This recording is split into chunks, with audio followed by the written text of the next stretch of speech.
কি গো মিক্সি নিয়ে কি করছো তুমি? এই পটলের খোসা বাটবো তাই। কাই শিলে বাটতে পারতো তো।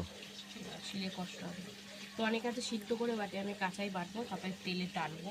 তো এখানে পটলের খোসা দিয়ে দিচ্ছি রসুন 4-5 কোয়া, দিয়ে দিচ্ছি কাঁচা লঙ্কা, আর দিয়ে দেবো কি কালো জিরে। তো সব দিয়ে এটাকে সুন্দর করে পেস্ট করতে হবে।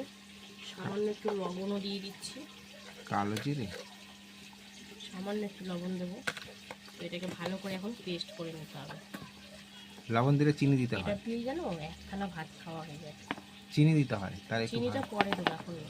আচ্ছা চিনিটা যখন টালবো তেলে আচ্ছা তখন দেবে। তখনই দেবো। হ্যাঁ, তো বন্ধুরা এটা পেস্ট করে নিই। এটা খেতে কিন্তু অসাধারণ লাগে। যারা খোসা ফেলে দাও তারা ফেলবেন, এরকমভাবে করে খাবে, বেশ অনেকটা খানিকটা ভাত খাওয়া হয়ে যাবে। তো চলো এটা বেশ পেটে বলে সেই স্বাদ খেতে এগুলো। সেই স্বাদ মানে সেই স্বাদ।